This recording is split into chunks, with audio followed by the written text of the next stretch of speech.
Gjithë falënderimet dhe lavdrimet I takojnë Allahut subhanahu wa ta'ala, I cili na I mundsoi që të arrijmë këtë ditë feste, këtë ditë madhe të Bajramit. I gjithë falënderimet dhe lavdrimi I takon Allahut subhanahu wa ta'ala, I cili na I mundsoi që ta kryjmë Ramazanin ashtu siç duhet dhe lutim Allahun azza wa jalla të na I ketë pranuar. Gjithë selamet dhe salavatet I dërgojmë Muhammedit sallallahu alaihi wasallam, familjes tij të ndershme, shokëve tij besnik dhe gjithë ata cilët e pasojnë sunetin e tij deri ditën e gjykimit. Vëllezër dashur, gjithë po e përjetojmë gëzimin e kësaj mbledhje të madhe. Gjithë po ndihemi të kënaqur sepse kemi bërë diçka dhe inshallah e kemi arritur kënaqësinë e Allahut. Gjithë po e kena na ka ushtu zemrat tona ai gëzimi në cilin ndoshta na ka munguar çesa kohë. Mirë po vëllezëni dashur, a e kemi menduar se si do të jetë takimi me Allahun subhanahu wa taala kur ta takojmë në Xhennetul Firdaus inshallah. Andaj këto mbledhime nuk na kujtojnë tjetër përveç se takimin me Allahun azza wa jall. Këto mbledhime nuk na kujtojnë tjetër vetë se kënaqësinë cilën Allah azza wa jall e ka zbrit në dunja. Mirë po se si është kënaqësia kur do ta shohin robërit e tij fytyrën e tij ditën e gjykimit. Allahu na bëf prej tyre ya Rabb. Gjithë vëllezër dashur e kemi lexuar ndoshta shpesh herë ku Ibrahimi alayhi salam dhe Ismaili ashtu siç e përmend Allahu në Kur'an, wa idh yarfa'u Ibrahimu al-qawa'ida min al-bayt wa Ismailu rabbana taqabbal minna innaka antas samiul alim. Kur Ibrahimi dhe Ismaili alayhim salam I ngritën themelet e qabës dhe ju lutën Allahut subhanahu wa taala, o Zoti ynë, pranoje prej nesh këtë vepër, se me të vërtet ti je ai që dëgjon dhe din gjithçka. Themeli vëllezër dashur është Ramazani për neve. Themeli është pendimi cilin e kena filluar në Ramazan. Ashtu sikurse Ibrahimi alayhis salam që I ngriti themelet e qabës, ashtu edhe ne në vetët tona do të me ngrit themelet e devotshmërisë. Ashtu edhe ne në vetët tona do të me ngrit themelet e përjetimit çdo ibadeti cilin e bëjmë. Ashtu edhe ne duhet të ngritim themelin e kënaqësisë namazit, agjërimit e kështu me radhë. E me njëherë pas çdo themeli I cili ngritet, kthehemi tek Allahu subhanahu wa taala me lutje, Rabbana taqabbal minna, o Allah pranoje prej neve. Për shkak se ne e kena bë punën, mirë po ndoshta edhe s'ja kena dhënë hakin, ndoshta edhe nuk jena meritor, mirë po ti je falës edhe mëshirues, o Allah pranoje veprën tonë. O Allah na jena dopt, pranoje Ramazanin prej neve. O Allah, na kena bol shime, pranoje këtë ibadet prej neve. Andaj, marrim shembull prej këtij ajeti, se si Ismaili, dy pejgamberët e dashur të Allahut azza wa jall, saqë Ibrahimi alayhis salam u quajt Khalilullah, I dashur I Allahut. Atëherë ai po I lut këtë Allahut azza wa jall me djalin e tij, Rabbana taqabbal minna, o Allah pranoje prej nesh. Andaj o vëllezër, ne jena më meritor me bë këtë lutje për Ramazanin ton, për namazin ton, për duat tona, për dhikrin e kështu me radhë. Prandaj mos ta anashkalojmë edhe duan që e bëjmë tek Allahu subhanahu wa taala. Andaj ndërtimi I themeleve të ibadetit, vëllezër dashur, siç e përmendëm me agjërim, me namaz, me lexim të Kur'anit, se sot është Bajram. Mirë po kjo nuk do të thotë që është fundi I ibadeteve. Mirë po kjo do të thotë mos e ndërto atë që mos e shkatërro atë që e ndërtove në Ramazan. E si shkatërrohet ajo cilën e kemi ndërtuar me lënien anash dhe mos vazhdimin e ibadeteve. Sepse Ibrahimi alayhis salam I ngriti themelet dhe vazhdoi me lutje ndaj Allahut azza wa jall. Dhe sot gjithë muslimanët kur shkojnë Qabe bëjnë tavaf dhe kryen ibadetet atje. Kjo është vepra që cilën Allah azza wa jall e don.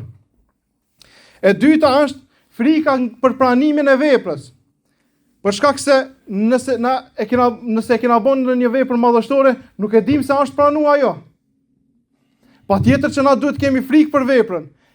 Veprën e bëjmë me shpresë, kurse duan e bëjmë me frikë se a do të na pranohet ajo. Kjo do të na mbaj imanin, kjo do të na mbaj gjallërimin e zemrës në veprimin dhe punën për hir të Allahut subhanahu wa taala. Ashtu sikur ata thanë se sahabët radiallahu anhu kishin frikë për pranimin e veprës më shumë se sa për veprën cilën e bënin. Dhe kjo na mëson prej ajetit ku Ibrahimi tha Rabbana taqabbal minna, o Allah pranoje prej neve. Kështu ju lut Ibrahimi me Ismailin. Edhe ne i lutmi, o Allah, pranoj prej neve çdo vepër të mirë që ne kena bën.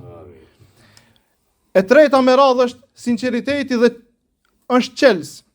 Për çka vëllezër dashur? Për shkak se Allahu Azza wa Jall nuk i shikon veprat tona, mirë po shikon atë se çfarë kena në zemrat tona. Ashtu siç është transmetuar në një hadith se Allahu Azza wa Jall nuk i shikon trupat edhe pasuritë e juve, mirë po e shikon atë se çfarë keni në zemër.